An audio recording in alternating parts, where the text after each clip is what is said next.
Aujourd'hui, 5e épisode de podcast, j'accueille une personne dont les travaux m'ont grandement aidé à réduire mon sentiment d'imposteur en tant qu'enseignant de la démarche Portfolio. Chercheur en sciences et éducation et plus spécifiquement sur les questions d'orientation et de la démarche Portfolio, chef d'entreprise, enseignant de la démarche réflexive, je vous souhaite de passer un excellent moment en compagnie de Philippe Didier Gauthier. Bonjour Philippe. Bonjour Dylan. Grand plaisir de vous avoir sur ce podcast, très honoré. Pourquoi ? Parce que, alors peut-être que vous le savez pas, mais je pense que vous le savez mieux que moi, vous êtes une référence au niveau de la démarche réflexive.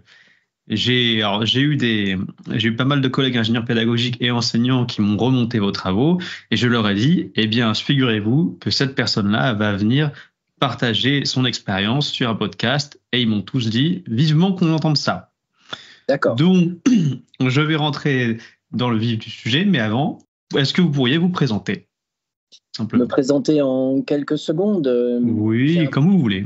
Donc j'ai 62 ans, j'ai un parcours professionnel de 47 ans maintenant, 10 ans dans l'agriculture sur des postes de technicien et des métiers liés à l'horticulture, une dizaine d'années dans les métiers de l'industrie, essentiellement au niveau des démarches qualité et de gestion de production. Et ensuite, j'ai évolué vers les ressources humaines et en particulier vers la formation, l'ingénierie de formation, la formation ouverte et à distance. Je me suis spécialisé à travers mon travail de recherche à partir de 2005 à peu près dans la conduite de la démarche Portfolio. J'ai exercé en tout 14 métiers. Je suis en train d'apprendre mon 15e métier. Toutes ces transitions professionnelles, je les ai conduites par moi-même, en fait. Elles ne m'ont jamais été imposées. C'est la résultante de choix conscients et réfléchis avec des transitions régulières.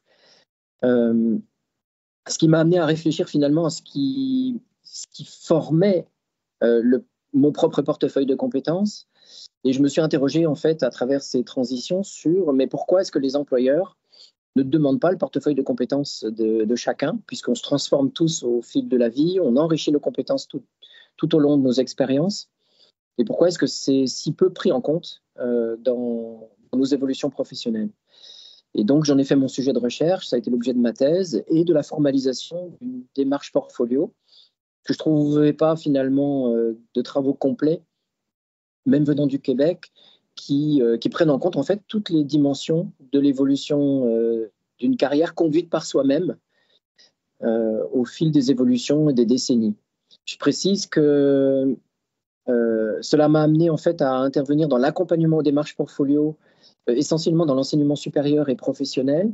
J'ai accompagné à peu près 4000 personnes adultes, jeunes adultes et de tous âges en fait, y compris des formateurs, des enseignants et des formateurs d'enseignants à la démarche Portfolio pour qu'eux-mêmes puissent l'utiliser dans leurs activités professionnelles. Et alors là, vous rentrez vraiment dans l'un des gros points, des gros problèmes qu'on peut rencontrer actuellement, notamment avec l'arrivée de l'approche par compétences dans l'enseignement supérieur, principalement dans les IUT, se pose la question de l'enseignement de la démarche Portfolio. Et qui dit enseignement dit enseignant, et qui va l'enseigner, c'est une grande question. Mais peut-être avant de rentrer dans tout ce détail-là, pour les personnes qui ne connaissent pas vraiment cet univers, qu'est-ce qu'un portfolio et qu'est-ce que la démarche Portfolio ? Alors, il y a une définition courante admise à peu près par tout le monde sur le mot portfolio, qui provient un peu de son étymologie. Le mot serait né en Italie au moment de la Renaissance et de l'époque des premières banques, de la constitution des premiers prêts et emprunts. Donc c'est en fait, le mot portfolio est né avec l'économie capitaliste. C'est un peu drôle, mais en fait, à l'époque, le portfolio constituait un portefeuille de valeurs bancaires, c'est-à-dire de dettes, de reconnaissance de dettes et d'argent à rembourser en quelque sorte. Le mot portfolio a traversé l'Atlantique dans le monde anglo-saxon. Il est revenu en France, à la fois dans le secteur financier, où il est pas mal utilisé. Portfolio, c'est un portefeuille de valeurs financières, mais aussi dans le champ des ressources humaines, à peu près dans les années 90, à travers des écrits de Marthe sans regret en particulier, pour signifier un portefeuille de compétences, pour être associé en fait à l'idée que chaque personne se constitue au fil des expériences de sa vie un ensemble de compétences qu'on peut formaliser sur des feuilles. Donc, portfolio, c'est ensemble de pièces, d'éléments, de traces qui constituent finalement des ressources ou des preuves de ces compétences. Le portfolio est très connu dans les métiers des artistes et des informaticiens, précisément sous cet angle-là, comme des recueils d'œuvres, comme des recueils de travaux qui permettent d'apporter la preuve de ces compétences. D'accord.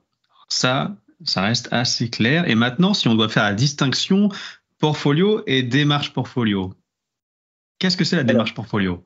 Alors, la démarche, c'est l'expression démarche portfolio. Moi, je l'ai assimilée en 2004 en discutant avec une enseignante de l'école des mines de Nantes qui s'appelle Annie Gézégou, où on avait à mettre en place une démarche portfolio auprès des doctorants pour les aider précisément à structurer l'ensemble de leurs ressources, y compris les compétences, pour conduire leurs recherches et celles qui sont en particulier développées à travers la recherche.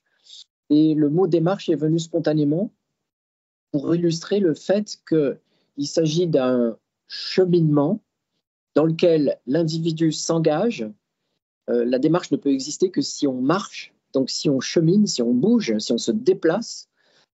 Et la démarche en question est d'abord une démarche réflexive, c'est-à-dire une démarche de l'esprit, mais qui au travers de la vie entraîne aussi le corps, mais qui est d'abord une démarche de réflexion, c'est-à-dire de prise de recul sur ce qui fait valeur dans sa propre histoire, en quelque sorte. Donc je réfléchis. La démarche portfolio, c'est réfléchir par soi-même, éventuellement avec l'aide de personnes autour de soi, sur ce qui fait valeur, ce qui nous a construit dans ce que nous avons réalisé dans notre propre vie.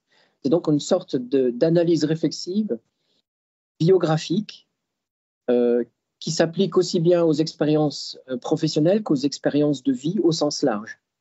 Et qui nous rappelle que quand on a 20 ans, on a 20 ans d'expérience. Quand on a 30 ans, on a 30 ans d'expérience. Quand on a 50 ans, on a 50 ans d'expérience. Quand on a 60 ans, on a 60 ans d'expérience, etc. Et que l'ensemble de ce capital peut faire l'objet d'une réflexion. Et ce qui est extraordinaire dans la démarche portfolio, c'est que quand on réfléchit à 20 ans, à 30 ans, à 40 ans ou à 50 ans les mêmes expériences, on arrive à en dégager, à en extraire de nouvelles ressources. L'expérience qu'on a vécue à 20 ans peut être analysée avec des regards différents à 30 ans, à 40 ans ou à 50 ans. Et ça montre en fait que la richesse du parcours d'une personne est exponentielle, elle est pas sommative en fait. Oui, en résumé, on pourrait dire que nous sommes la somme de nos expériences vécues et de l'importance qu'on veut y accorder. C'est ça, avec un caractère exponentiel, c'est-à-dire qu'on peut les composantes que l'on trouve dans ces ressources, en fait, elles se multiplient, elles ne s'ajoutent pas, elles se multiplient entre elles, en fait. Oui. Alors, c'est vrai que si on reprend ce que vous venez de dire, je pourrais avoir des collègues un peu tatillons qui pourraient me dire, Dylan, tout ça, c'est un peu de l'ésotérisme. Qu'est-ce que c'est concrètement? Si on doit l'enseigner, en fait, si on doit enseigner cette démarche réflexive, cette capacité à construire son propre chemin et à suivre sa quête de sens, comment est-ce qu'on l'enseigne? Qu'est-ce que c'est comme enseignement? Alors, c'est là où je pense que le vocabulaire qu'on utilise est important. Quand on utilise le terme enseigner, on fait référence à un paradigme, à un mode de pensée où il y a d'un côté un sachant, de l'autre côté un apprenant, et entre les deux un savoir. On peut faire référence au triangle de Husserl, par exemple. La démarche portfolio, à mon sens, si vous permettez, ne s'enseigne pas, elle s'apprend en la faisant. Ce qui est extraordinaire dans cette démarche, c'est un peu comme quand vous apprenez à marcher, quand vous avez 18 mois, 1 an, 18 mois, quand vous apprenez à marcher, en fait, on n'enseigne pas la marche à un enfant. On l'accompagne dans les essais qu'il fait à mettre un pied devant l'autre, à à construire son sens de l'équilibre avec l'ensemble de ses ressources cognitives et puis ce qui se passe entre ses deux oreilles pour gérer son équilibre, à sentir dans les muscles ce que ressent la jambe et les émotions qu'il y a qui accompagnent le fait de se mettre en mouvement, etc. Donc, je dirais plutôt qu'on accompagne la manière de réfléchir sa vie pour que la personne elle-même en dégage, en fasse ressortir et en partage les ressources, les acquis, les compétences, les valeurs ajoutées qui peuvent être utiles à lui-même et aux autres. Et aux autres dans le cadre professionnel ou dans le cadre associatif ou sportif ou autre. Oui. Ce qui est très drôle, c'est que là, ça remonte à la semaine dernière, j'ai enregistré un podcast avec un enseignant-chercheur qui a dû s'acclimater à la démarche portfolio pour l'enseigner. Et il a dit quelque chose dans le podcast qui était très, très fort. J'ai compris le sens et l'utilité de la démarche portfolio à partir du moment où j'ai commencé à l'appliquer à moi-même. Exactement. Exactement. On peut accompagner quelqu'un à apprendre à marcher que si on marche soi-même. Sinon, on ne sait pas où sont les points d'attention, où sont les points de vigilance, là où l'enfant ou la personne qu'on accompagne risque de tomber, anticiper les obstacles, dégager la vue, regarder droit devant soi. Toutes ces choses-là, si on ne les pratique pas soi-même, on peut difficilement aider quelqu'un d'autre à les apprendre. Et ça, ce qui en fait nous amène à une question qu'on s'était dit tous les deux en discutant au téléphone, que peut-être que cette matière, si on peut l'appeler matière, n'est pas justement un enseignement, une matière comme les autres.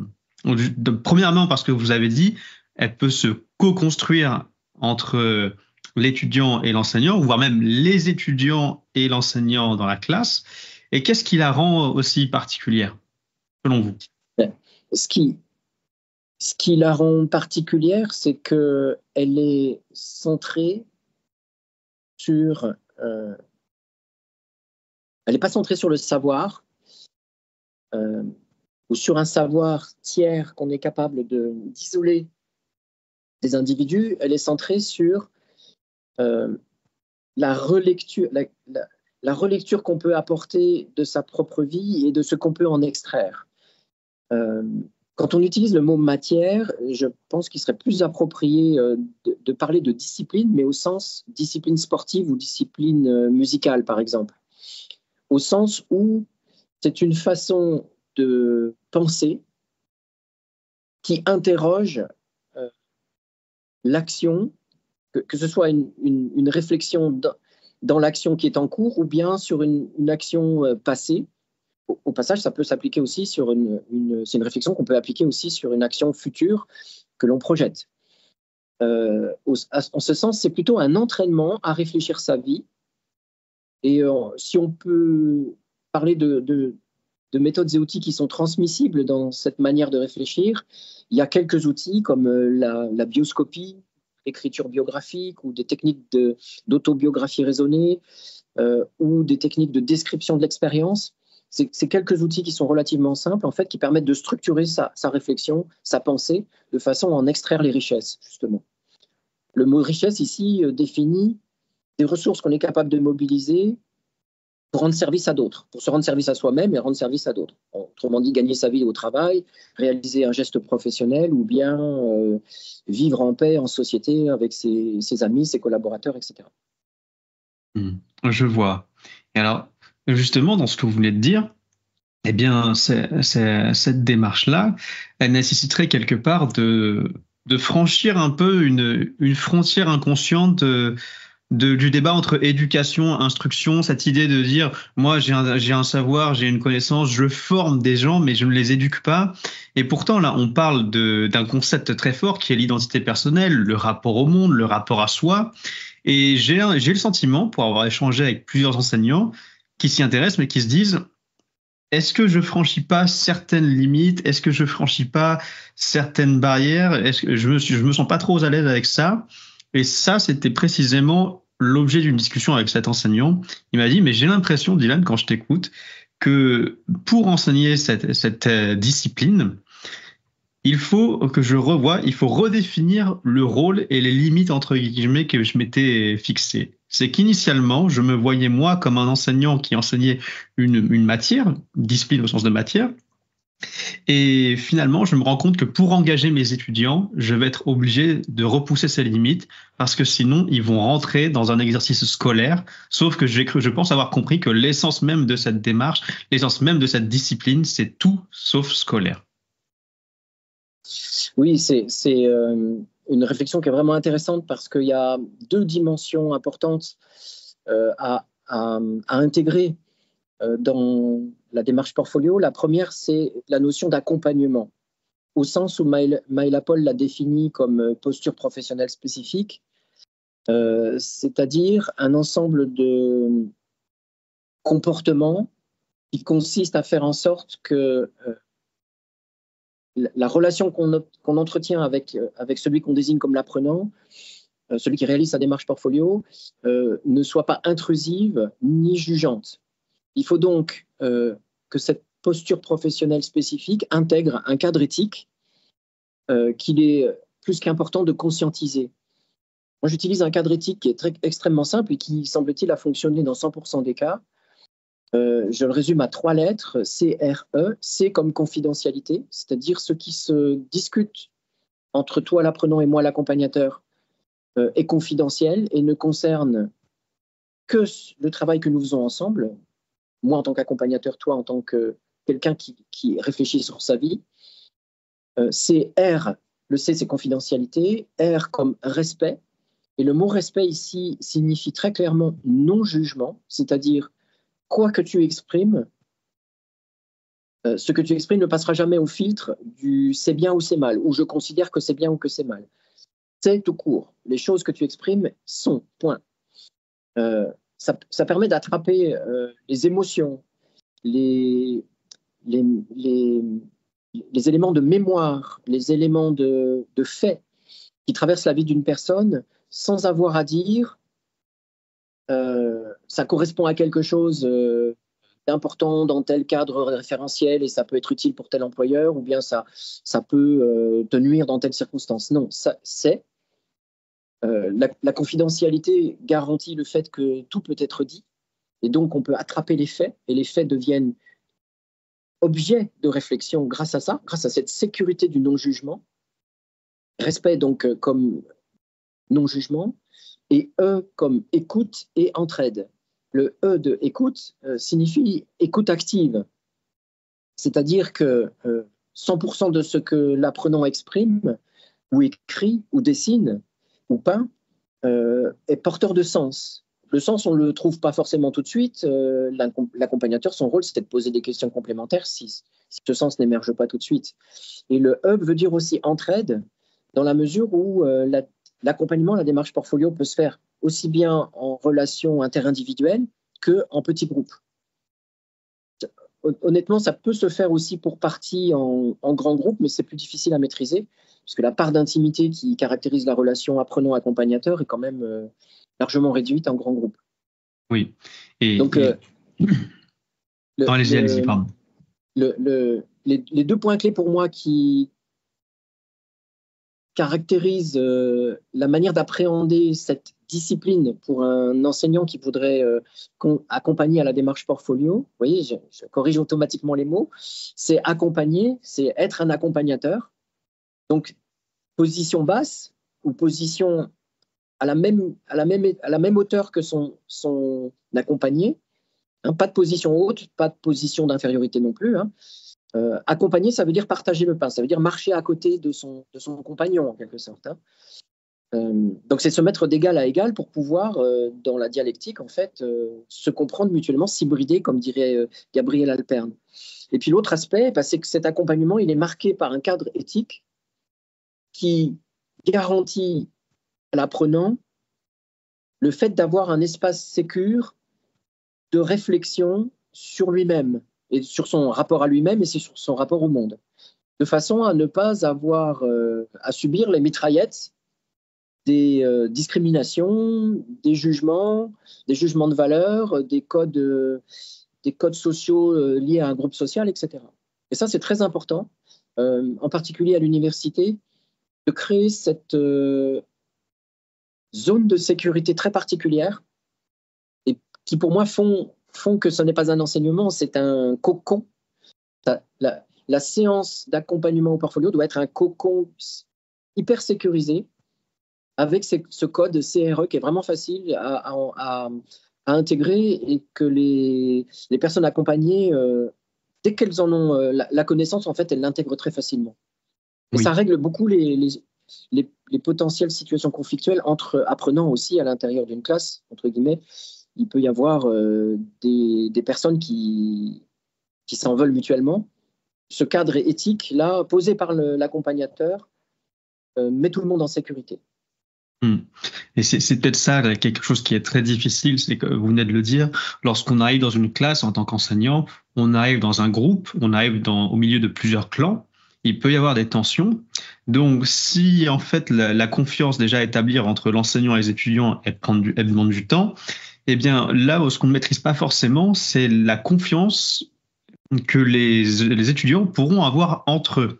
Encore plus, je dis étudiants parce que peut-être que lorsqu'on atteint un âge un peu plus avancé, eh bien, on a un certain recul, mais aujourd'hui, on est dans une société du paraître, dans une société du jugement, dans une société de représentation.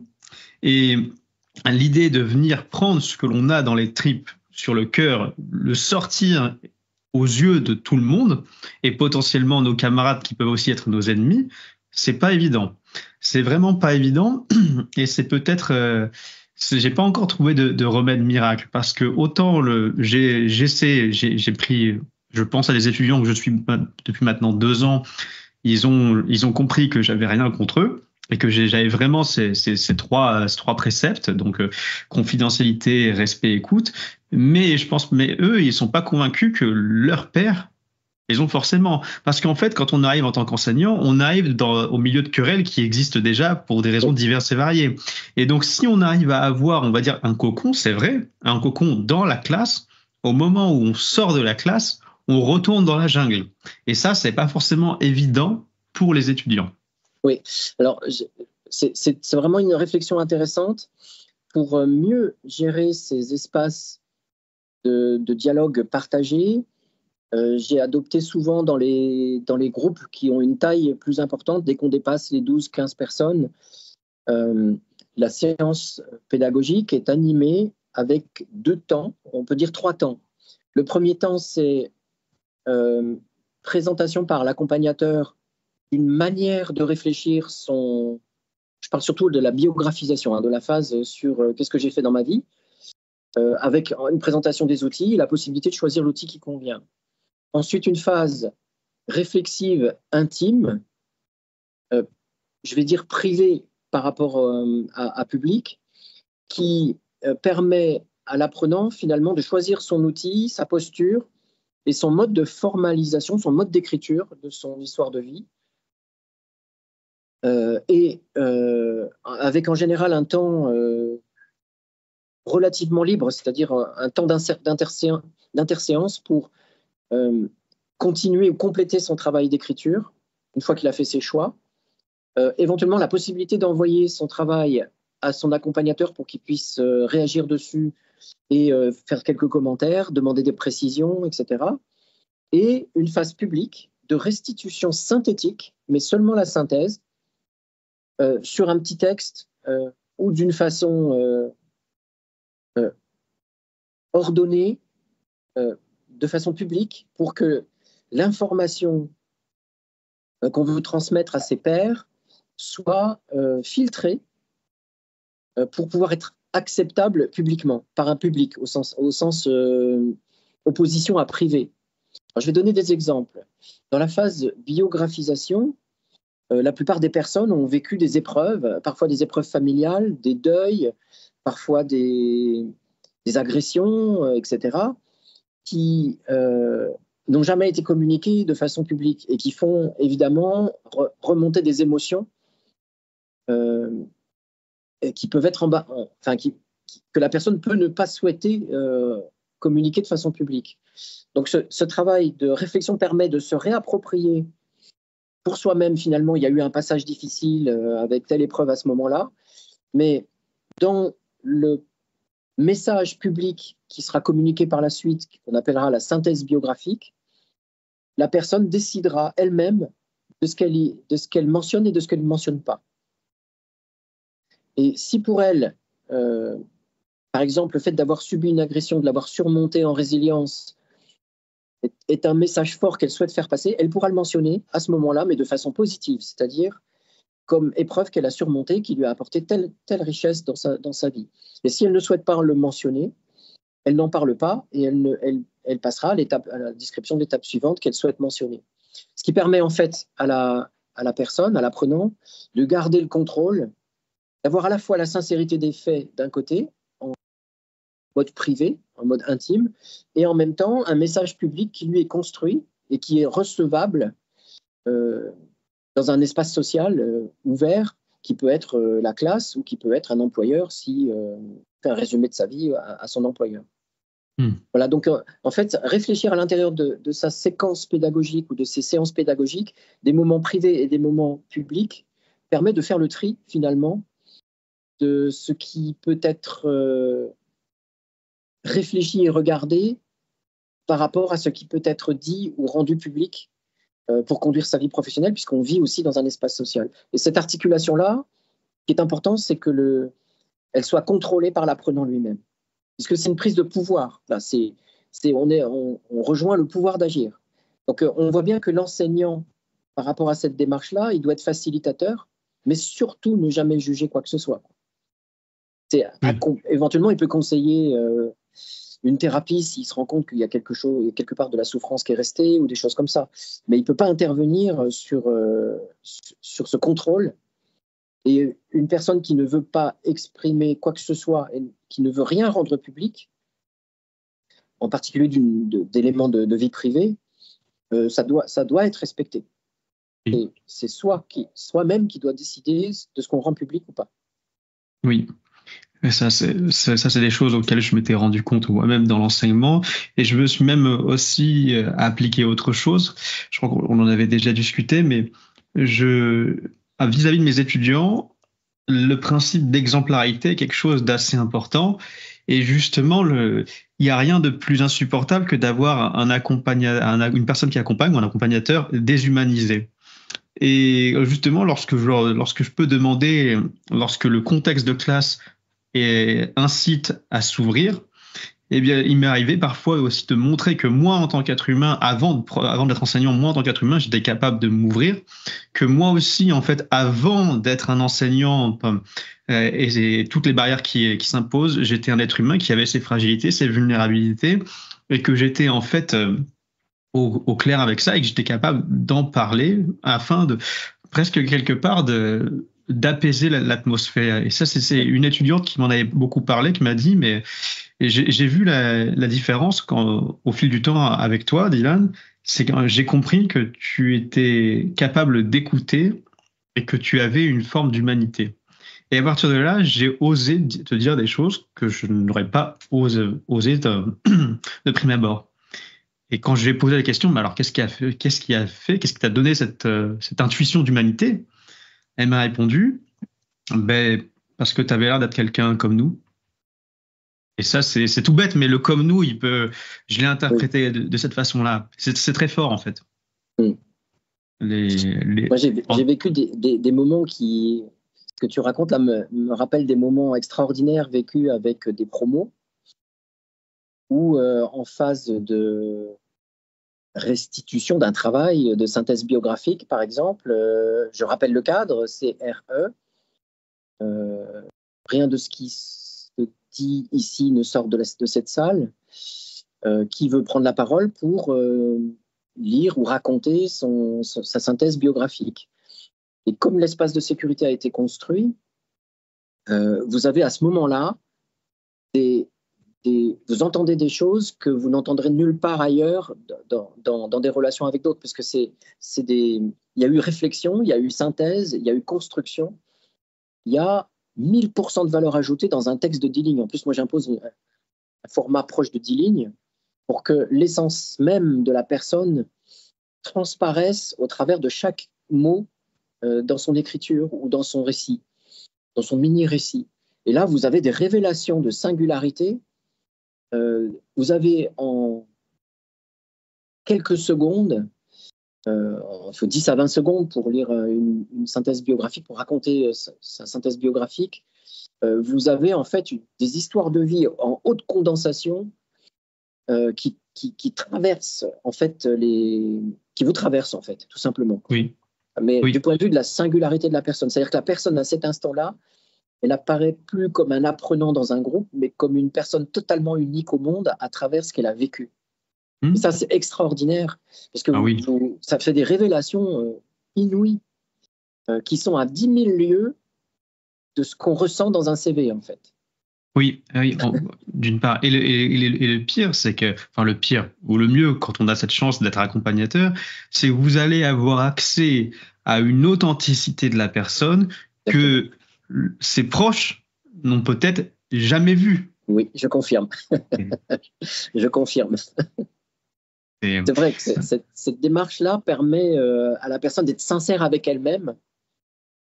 Et comme elle est en espace de sécurité, elle sait qu'elle ne risque rien. Et donc, elle se met en phase, en vibration avec elle-même, en fait.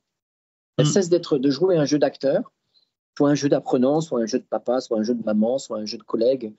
Elle devient juste elle-même. Et ça, c'est extraordinaire parce que ce qui se produit à cet instant-là, c'est que la personne se recentre sur sa vibration fondamentale, sur sa vibration d'âme, sur ce qu'elle est elle-même. Et ça va lui servir de point d'appui pour tout ce qu'elle va redéployer par la suite, en fait. Oui. Et ça, c'est extraordinaire. Cette espèce de recentrage, on appelle ça s'aligner avec soi-même ou se sentir aligné. Ça sert vraiment de point d'appui pour se réorienter, se repositionner dans son rapport à soi et dans son rapport aux autres et dans ses projets. Oui. C'est tout bête, mais pour la petite parenthèse, ce matin, j'ai enseigné pour la première fois la démarche portfolio, la démarche réflexive, à des buts informatiques en première année. Parce que justement, c'était l'expérimentation, c'était les acculturer à ça. Moi, je suis principalement au réseau télécom, et là, les enseignants du département informatique m'avaient demandé d'intervenir. Ils ont trouvé des volontaires, des étudiants volontaires en pleine période de partiel, un peu récalcitrants et qui n'avaient pas forcément envie de le faire. Et on a eu 2 séances.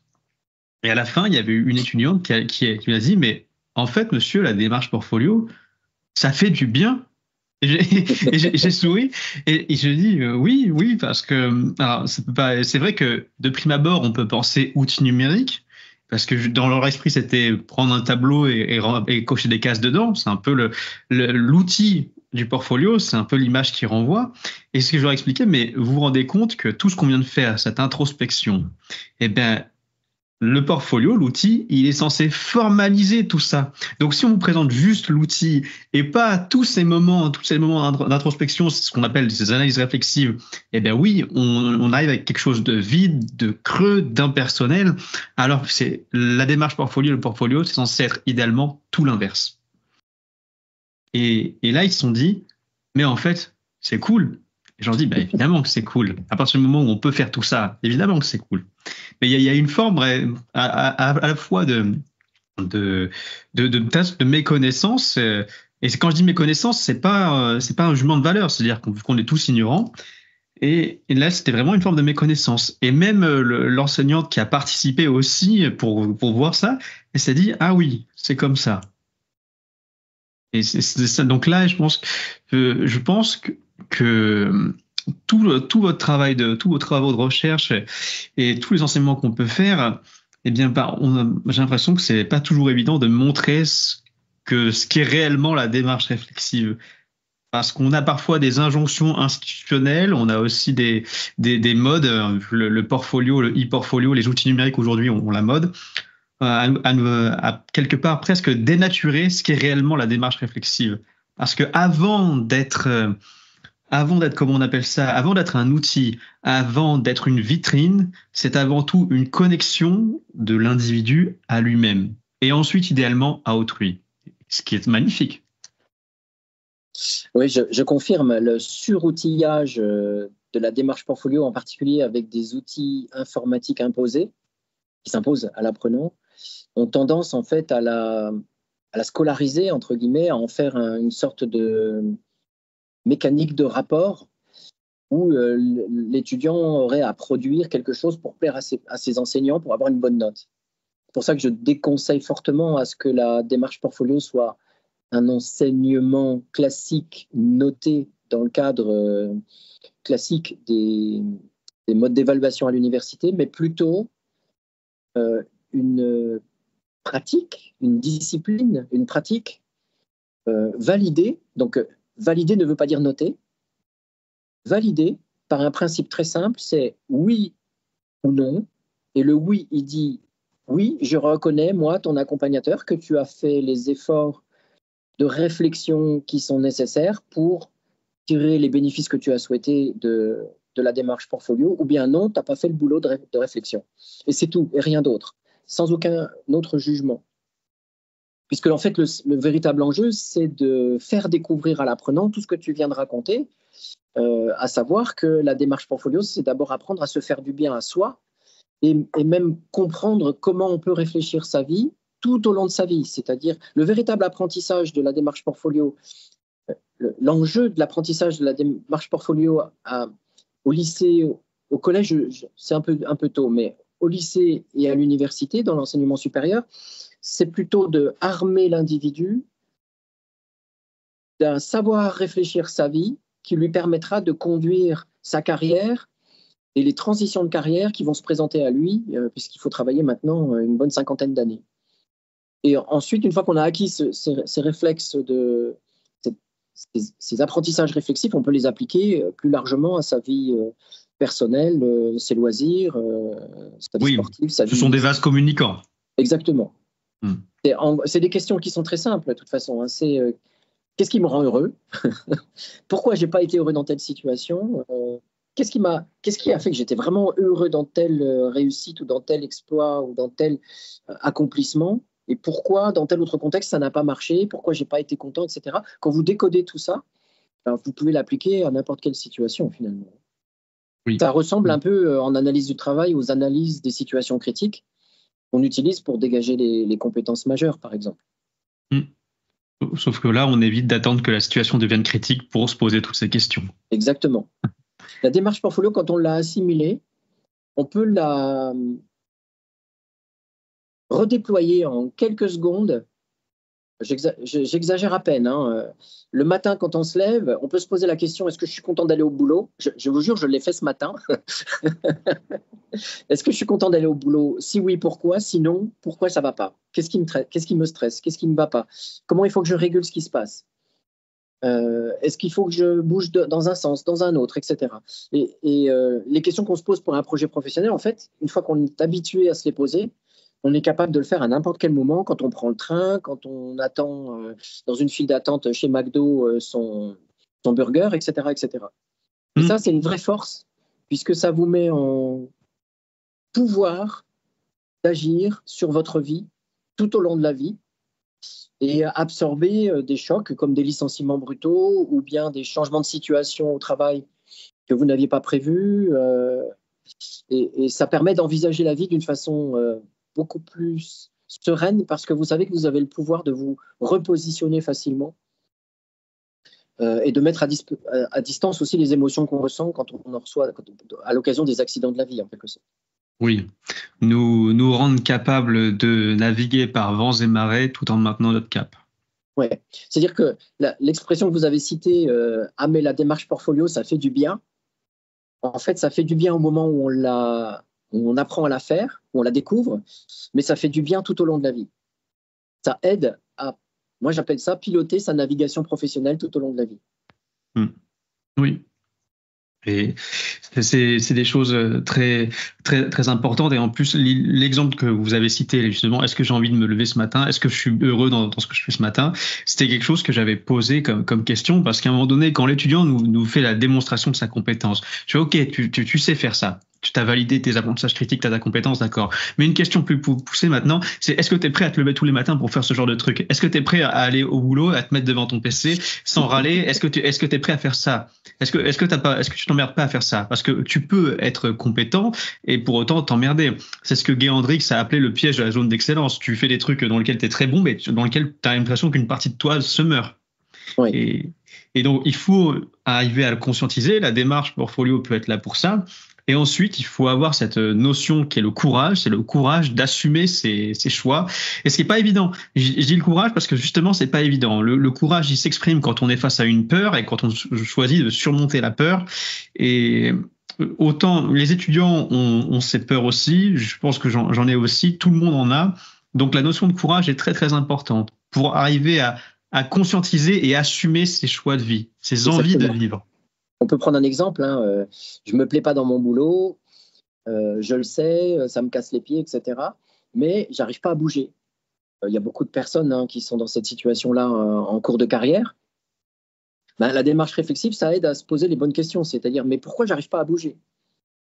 Est-ce que j'ai un besoin de sécurité qui fait que je ressens plus de risques que à bouger qu'à rester? Comment je mets mon équation d'équilibre entre le besoin de sécurité et le besoin de m'épanouir autrement? Mais qu'est-ce qui ferait que je pourrais bouger plus facilement en mettant plus de choses du côté de la balance où je pourrais m'épanouir plus? De quoi j'ai besoin? Qu'est-ce qui ferait que je sois en sécurité même si je bougeais? Vous voyez, toutes ces questions-là, en fait, on peut les déployer en finesse. En se faisant accompagner, c'est plus facile, mais on peut apprendre à se poser ces questions-là au fur et à mesure de l'avancement dans la vie. Et quand on n'y arrive pas tout seul, il ne faut pas hésiter à se faire aider par un coach, un bilan de compétences, un accompagnateur à la démarche portfolio ou n'importe quelle autre aide, en fait. N'importe quelle personne qui joue un rôle de miroir sincère de notre propre questionnement est toujours la bienvenue pour évoluer. Oui, mais ce qui est drôle, c'est que le miroir, vous avez utilisé le terme miroir. Quand je travaille en tant qu'ingénieur pédagogique et que j'accompagne les enseignants, je leur dis souvent que moi, mon rôle, c'est d'être un miroir réflexif pour vous. C'est de poser des questions bêtes, en fait. Je passe mon temps à vous poser des questions bêtes, mais parce que c'est mon rôle. Et je trouve que cette phrase est très juste. Être un miroir réflexif pour ses apprenants, c'est la fonction première de l'accompagnateur. Réflexif, non déformant, non jugeant. Oui. Oui, le miroir qui respecterait vos 3 piliers, confidentialité, écoute et respect. D'ailleurs, réfléchir signifie renvoyer une image. Non, ça prend tout son sens. Ça prend tout son sens. Et ce qui m'amène à une question, alors que je voulais en parler avec vous, et on va en profiter sur ce podcast.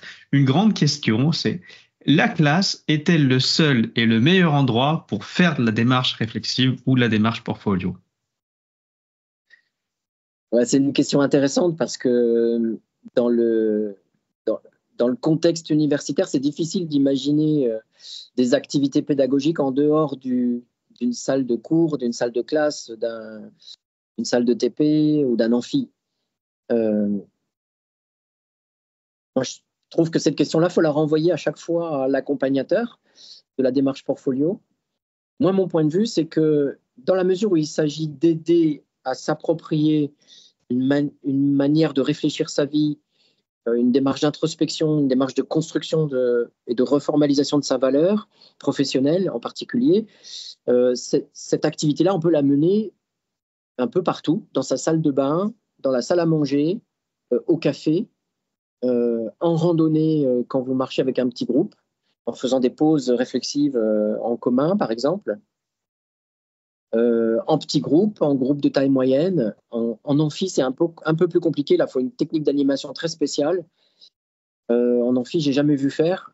J'ai fait moi avec 100 personnes, mais c'est très compliqué d'impliquer 100 personnes sur le même. Puis c'était sur vraiment la formalisation d'une compétence. C'était pas sur la démarche biographique. Donc, dans tout endroit où en fait on peut aider à la réflexion, à condition que les éléments de sécurité et d'éthique soient respectés. Donc, pour moi, il ne faut pas hésiter à créer des tiers-lieux de réflexion qui facilitent, en particulier chez les étudiants à l'université, ce décalage de posture qui leur permet de rentrer dans une relation d'humain à humain, dans une forme d'altérité d'égal à égal avec l'accompagnateur, à condition que l'accompagnateur, bien sûr, soit dans la posture adéquate.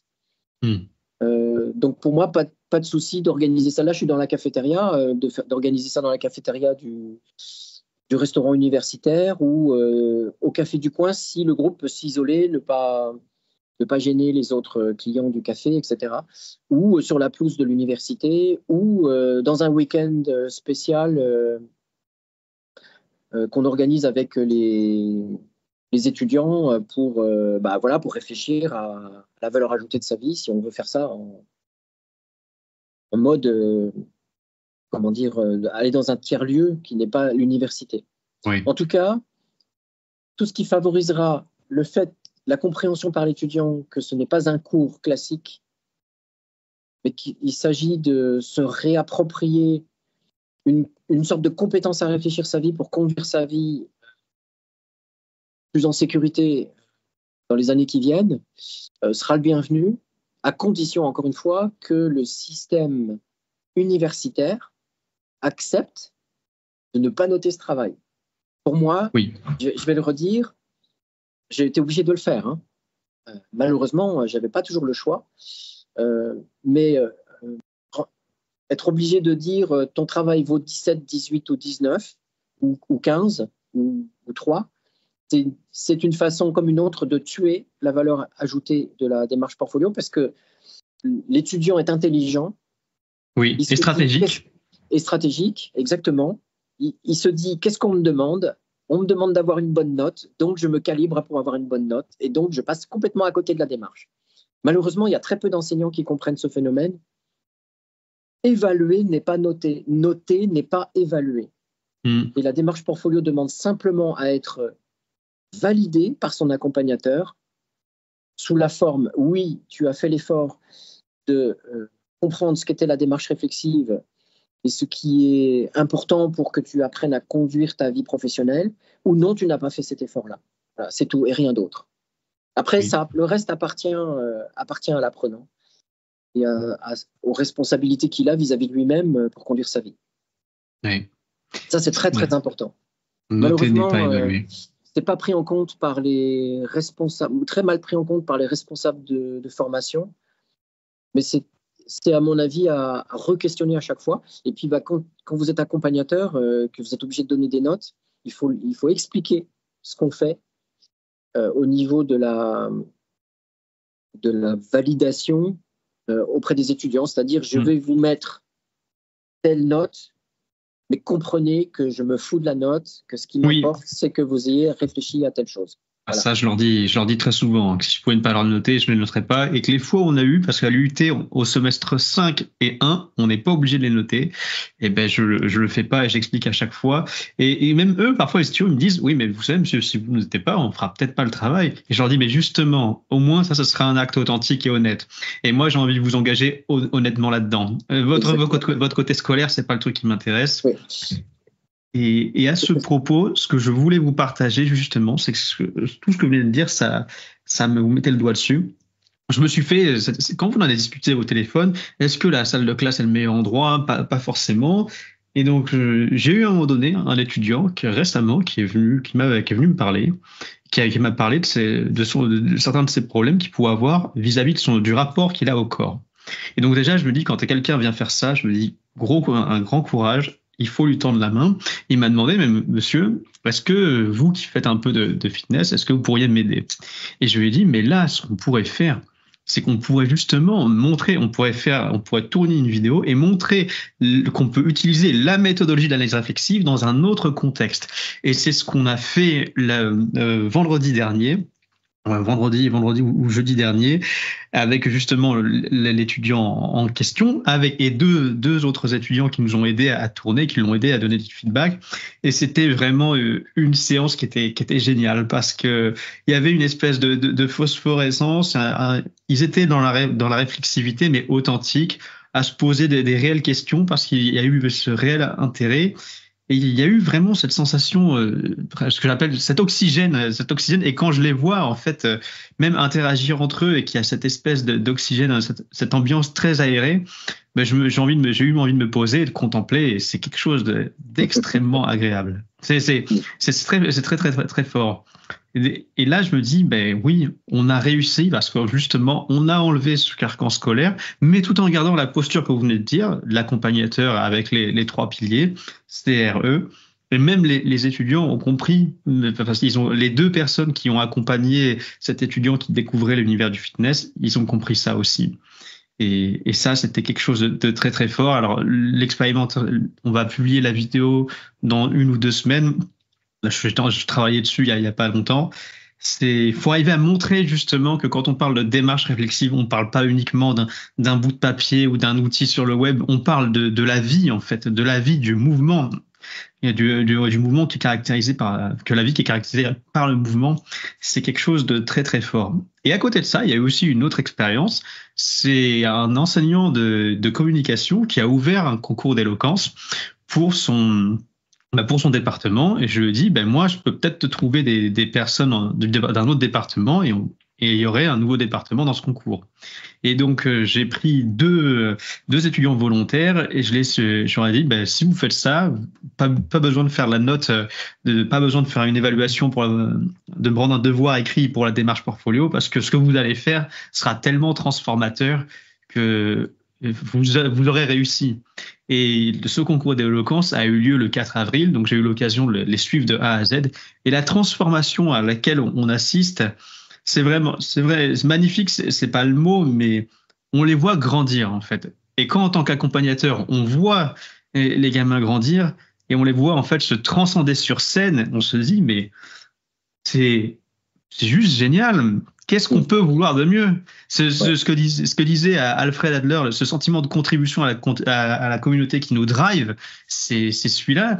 Et je me dis, mais ils ont réussi. Et s'ils gardent ça alors dans leur esprit, ils pourront soulever des montagnes et traverser par n'importe quelle tempête en mer. Ouais, j'ai pris l'habitude au fil des années de conserver les témoignages, souvent par mail ou par lettre. Je pense que j'en ai accumulé près de 200. À chaque fois, le sentiment qui est évoqué après une démarche portfolio et son aboutissement, qui est souvent un repositionnement professionnel qui a réussi, c'est l'immense satisfaction d'avoir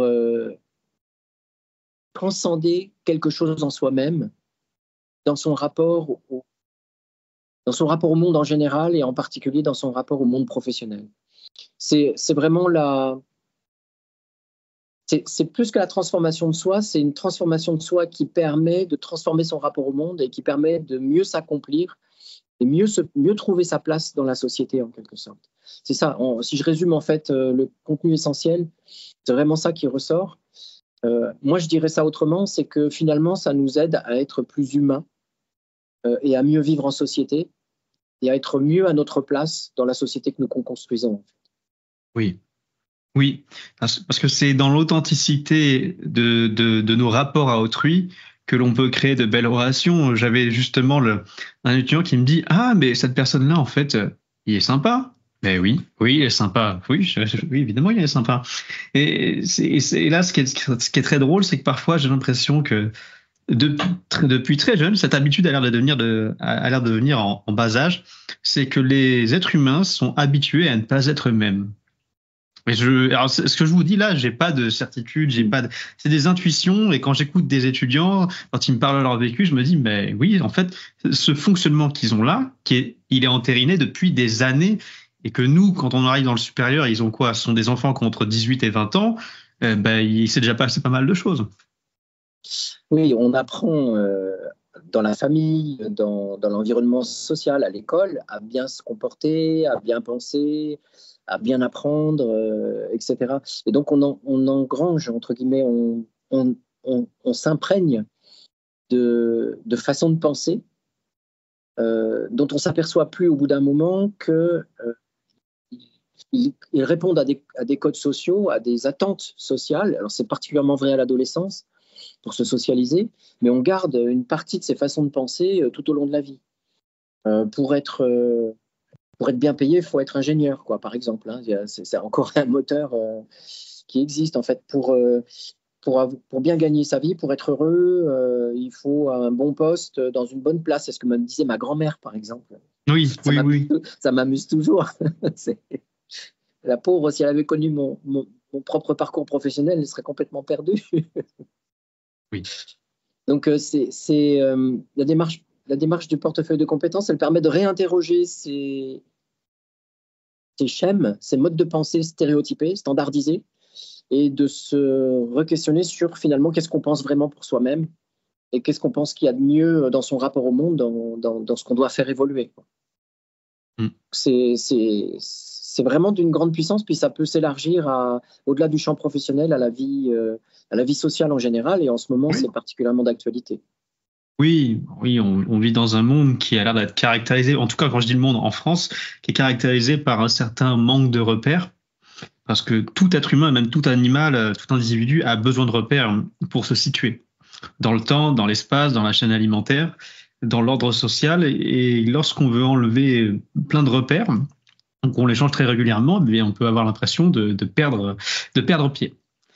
Et la grande question, c'est comment nous accompagner ces jeunes, comment accompagner ces étudiants, mais aussi ces enseignants, puisqu'au final, si aujourd'hui la démarche réflexive est aussi difficile à mettre en place au sein des équipes pédagogiques, c'est parce qu'il y a aussi une forme de réticence, une forme de peur, une forme peut-être d'ignorance, d'incompétence, toutes ces choses-là à la fois, qui est révélatrice en fait d'une certaine vision de la société, parce que si justement ces choses-là peuvent paraître un peu ésotériques, c'est peut-être qu'au fond les enseignants n'ont jamais été acclimatés ou acculturés, et peut-être dans leur vie de façon générale.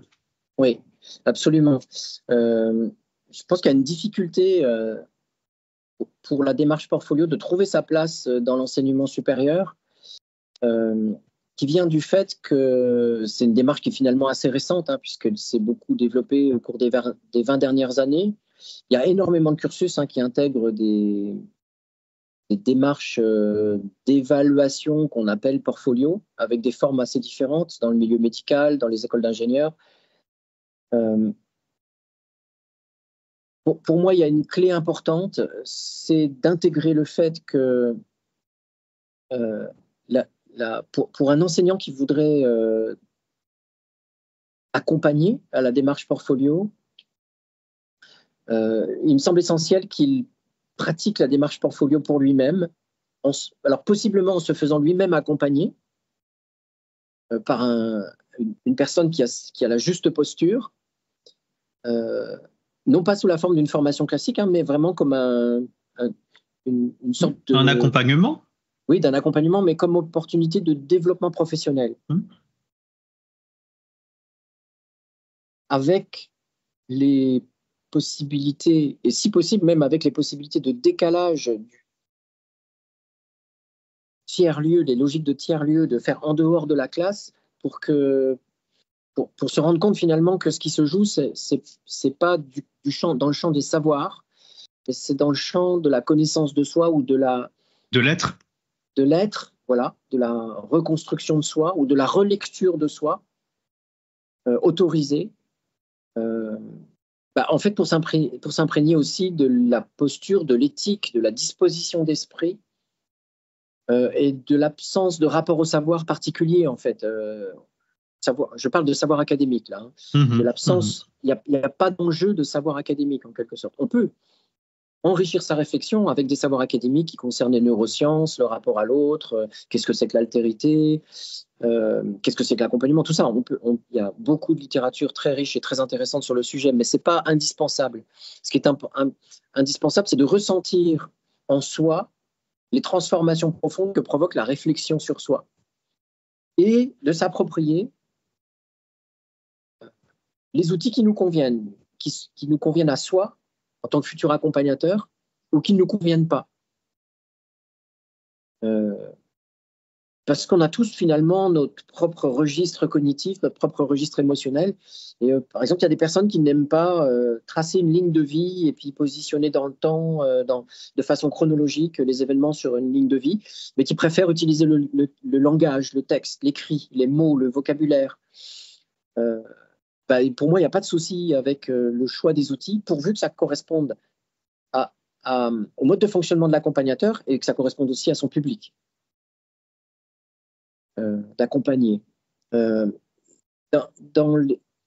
c'est un des points essentiels, c'est de ressentir ce que produit la démarche Portfolio pour rester ensuite dans la posture d'humilité qu'elle implique.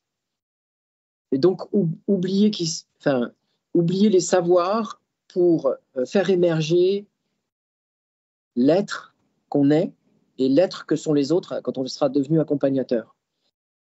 Chacun ayant la liberté et la possibilité, à travers les outils, le guidage dans la réflexion, de faire advenir l'être qu'il souhaite, finalement. Hein. C'est la question de l'authenticité que vous évoquez, et accompagné du non-jugement qui permet justement aux choses d'advenir. Oui. Et là, ça permet de redécouvrir que on est la quasi-totalité des humains sont des personnes remarquables,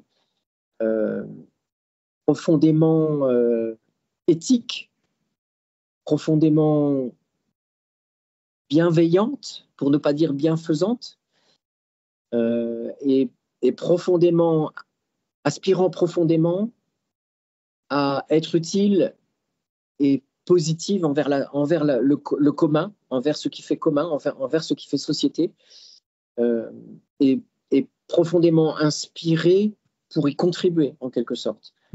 On fonctionne pratiquement tous comme ça. Il n'y a que des personnes qui seraient atteintes de troubles mentaux particuliers qui pourraient dysfonctionner de ce point de vue-là. Mais moi, j'ai jamais rencontré de personne qui soit malveillante ou malfaisante intrinsèquement, quoi. Ça n'existe pas. Pour moi, ça n'existe pas, sauf trouble pathologique. Oui. Et ce que vous venez de dire en plus, cette notion qui est souvent ressortie et que vous venez de dire, le ressenti, j'ai tendance à constater que ce ressenti, quand on l'accepte, il peut mener à l'authenticité. Parce qu'en tant qu'être humain, nous ne sommes pas des purs esprits. Et justement, ce qui nous rend humains, ce qui fait notre humanité, c'est un subtil mélange de raison et d'émotions. Donc ça peut partir des ressentis, être capable d'arriver à écouter ces ressentis, les exprimer. Alors et là on est dans l'intelligence émotionnelle assez poussée, quand on est capable d'identifier et d'exprimer à autrui. Et une chose aussi qui peut peut-être driver tout ça, que j'ai essayé d'expliquer à mes étudiants lorsque je les préparais au concours d'éloquence, c'est le fameux lâcher prise. C'est qu'à un moment donné, vous allez être face à une falaise, il va y avoir du vide, vous faites un pas et adieu va en fait. Lâchez prise. C'est ce que j'allais souvent dire. Vous avez appris votre texte, maintenant il faut apprendre à l'oublier. Il faut apprendre en fait à ressentir votre environnement, ce qu'il y a tout autour de vous, car ce que vous avez écrit, il n'y a que vous qui êtes au courant en fait. Ce qu'il y a dans les coulisses du tournage, personne ne le sait. Ce qui se passera sur scène, ce sera vous et vous-même. Et tout ce que je peux vous dire, c'est que ce que vous avez écrit, vous le redirez pas exactement sur scène. Il va se passer d'autres choses. Parce que vous allez être touché par plein d'influences extérieures qui vont vous driver consciemment ou inconsciemment. Et le lâcher prise, c'est de se dire, c'est pas grave, on y va. Et c'est très dur, hein. C'est très très dur. C'est vraiment très dur. Mais une fois que les étudiants arrivent à s'en saisir, qu'est-ce qui peut les arrêter? Rien. C'est marrant parce que cette autorisation au lâcher-prise que vous mentionnez sur scène, en fait, il existe dans la vie. C'est-à-dire que quand on rencontre des opportunités, c'est ça la sérendipité. Hein, il y a une phase 6 dans la démarche Portfolio qui fait référence à la sérendipité. C'est exactement ça. C'est-à-dire, je sais ce que je peux faire, je sais ce que je veux faire, je sais ce qu'il est possible de faire. Là, j'ai une nouvelle opportunité. Elle produit du sens et de la résonance pour moi. Je m'autorise à l'attraper, cette opportunité, et à me lâcher pour saisir ce que je n'avais pas prévu, puisque c'est le principe même. Et c'est comme ça qu'on écrit sa vie. Et là, c'est des vies enthousiasmantes. Ça ressemble vraiment beaucoup à ce que fait un voyageur explorateur, c'est-à-dire quelqu'un qui se lance, qui se dit je vais traverser l'Europe à vélo et je sais que je veux voir le Cap Nord, mais je ne sais pas encore par quel chemin je vais y aller. Et il se lance et puis il fait les étapes les unes après les autres et il saisit les opportunités aux rencontres, au bivouac. Et en fait, sa découverte du monde se fait de cette façon-là, par le lâcher-prise et le laisser advenir ce qui advient. Et ça me renvoie à un point essentiel que j'avais défendu en 2008 dans un colloque sur les technologies éducatives. C'est le fait que l'accompagnateur à la démarche portfolio est avant tout un apprenant. C'est un aventurier qui apprend au fur et à mesure qu'il accompagne, en fait. C'est-à-dire que c'est évidemment des apprentissages distanciés, plus composés, plus complexes que ceux de l'apprenant qui, lui, réfléchit sur lui-même. Mais dans l'accompagnement, il y a une dimension d'apprentissage qui est fondamentale, aussi bien sur soi que sur sa compréhension des autres, que sa compréhension du monde, que de sa compréhension de ce que produisent ces questions miroirs, ces incitations à la réflexion, aussi bien sur le groupe que sur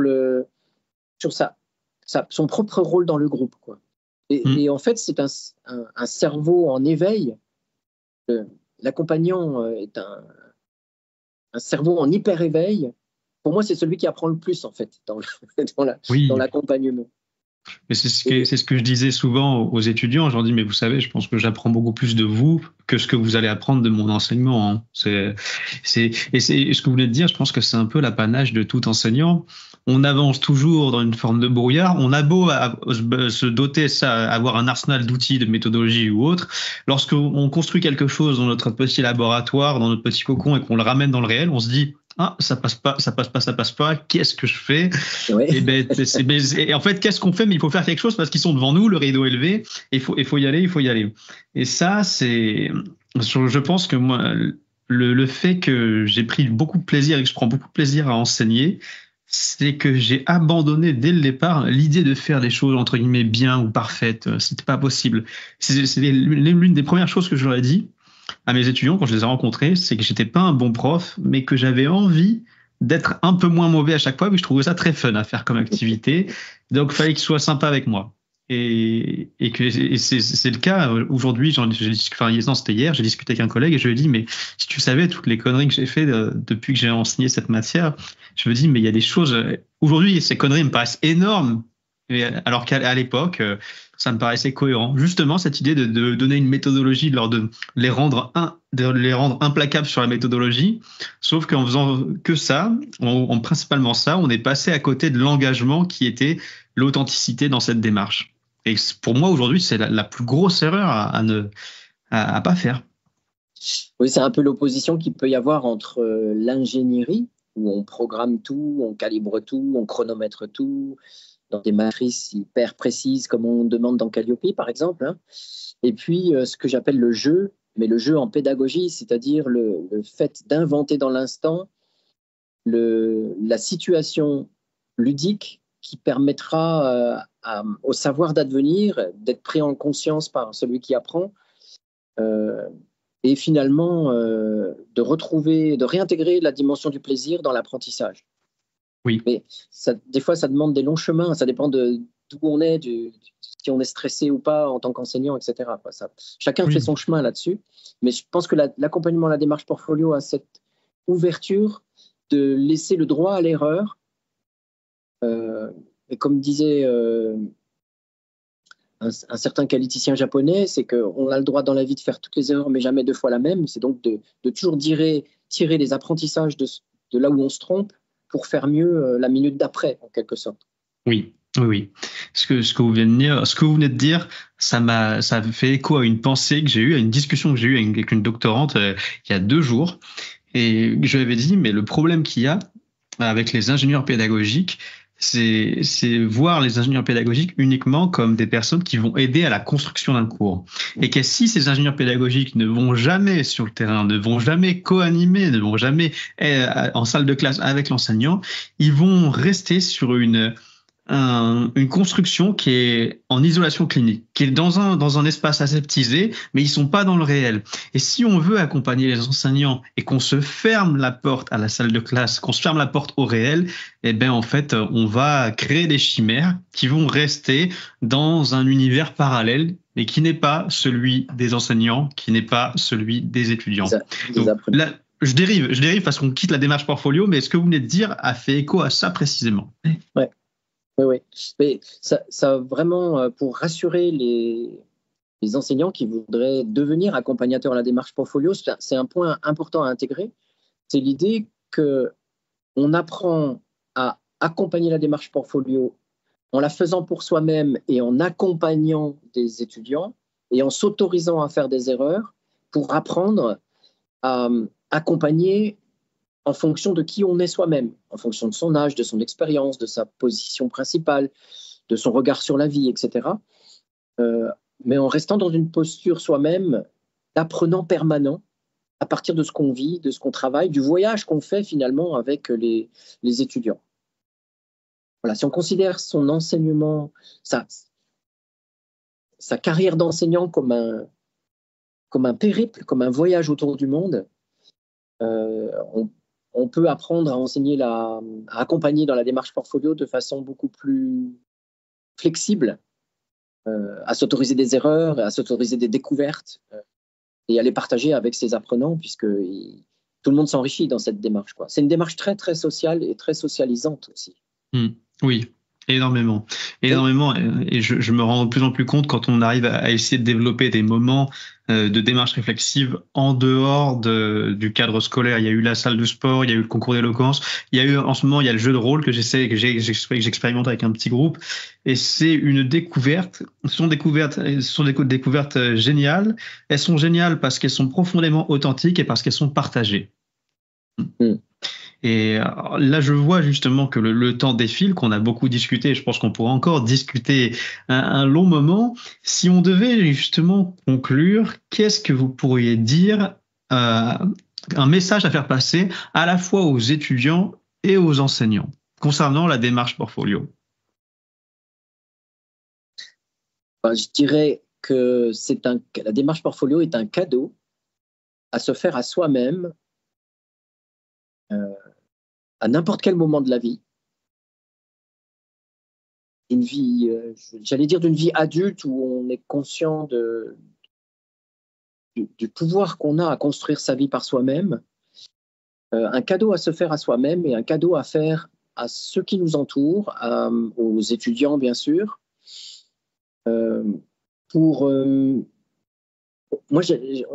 on peut utiliser des points de repère qui sont quand même pédagogiques, c'est-à-dire pour augmenter son pouvoir d'agir dans la conduite de sa carrière, dans la navigation professionnelle, dans la façon d'aborder les transitions professionnelles, dans la façon de se repositionner, de se réenrichir, de se redéfinir tout au long de la vie, quand on veut changer de boulot, quand on veut changer de contexte de vie, quand on veut changer d'employeur. Je dirais que la démarche portfolio, c'est vraiment, pour moi, c'est un cadeau. Que ceux qui l'ont inventé, ils sont nombreux, parce que finalement, aujourd'hui, c'est devenu un concept partagé mondialement. C'est un cadeau que les humains se font à eux-mêmes pour être plus humains. Voilà. Mais écoutez, merci beaucoup Philippe, c'était vraiment génial.